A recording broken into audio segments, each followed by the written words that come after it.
নমস্কার, আমি ডায়েটিশিয়ান দীপান্বিতা সাহা। আজকের আলোচনা করব এই তাপপ্রবাহের সময় আমরা কিভাবে নিজেদেরকে সুস্থ রাখব এবং কিভাবে খাওয়া দাওয়া করলে আমরা নিজেদের শরীর আরও রিফ্রেশিং রাখতে পারবো।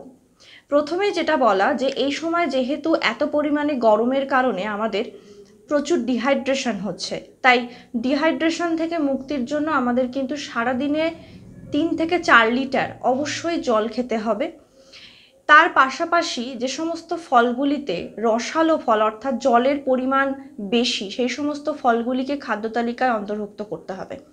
সেগুলোর মধ্যে তরমুজ রয়েছে, শসা রয়েছে, টমেটো রয়েছে, এগুলোকে আমাদের খাদ্য তালিকায় রাখতে হবে। এবং সবজির মধ্যে আমরা কিন্তু লাউকে খাবারের মধ্যে রাখতে পারি, বিভিন্ন রকমের শাক যেগুলো পাওয়া যাচ্ছে সেগুলোকে খাদ্য তালিকায় রাখতে হবে।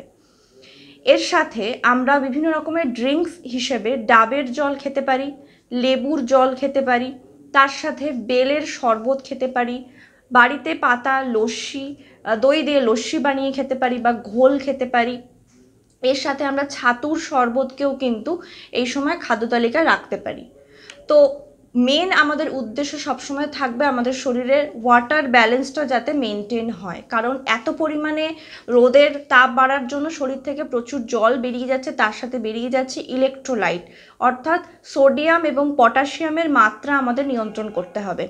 সোডিয়াম পটাশিয়াম মাত্রা নিয়ন্ত্রণ করার জন্যই কিন্তু এই ধরনের রসালো ফলগুলিকে, রসালো সবজি এবং বাকি যে সমস্ত খাবারগুলোর কথা বললাম এগুলোকে খাদ্য তালিকায় অন্তর্ভুক্ত করতে হবে। তার পাশাপাশি আর বিশেষ কিছু সতর্কতা মেনে আমাদের চলতে হবে। অতিরিক্ত প্রোটিন জাতীয় খাবারগুলিকে আমরা খাদ্য তালিকায় রাখবো না। মূলত মাংস, রেড মিট বা যেগুলো হচ্ছে উচ্চমাত্রায় যে সমস্ত স্যাচুরেটেড ফ্যাটযুক্ত যে সমস্ত মাংসগুলি রয়েছে সেগুলিকে আমরা রাখবো না, কারণ এই ধরনের মাংসগুলির হজম করতে সময় লাগে শরীরের অনেকটা। তাই জন্য আমাদের এই সময় ইনডাইজেশন প্রবলেম হতে পারে, গ্যাসের সমস্যা হতে পারে, কোষ্ঠকাঠিন্যের মতন সমস্যাও কিন্তু আসতে পারে। তাই এই ধরনের খাবারগুলি থেকে একটু বিরত রাখুন নিজেদের। তার পাশাপাশি স্পাইসি ফুড অর্থাৎ প্রচণ্ড তেলে ভাজা খাবার, প্রচণ্ড ডিপ ফ্রাইড প্রোডাক্ট যে সমস্ত রয়েছে, বাজারের প্যাকেটজাত খাবার, এগুলোকে যতটা সম্ভব চেষ্টা করবেন বর্জন করতে এবং কম করে বারে বারে খান, কারণ এক সময় অধিক পরিমাণে খেলে কিন্তু শরীরের সময় লাগবে পরিপাক করতে। সেই জন্য পরিমিত পরিমাণে খান এবং কম করে খান এবং বারবার করে খেলে সেটাতে আপনার কিন্তু ডাইজেশনাল কোনো প্রবলেম হবে না।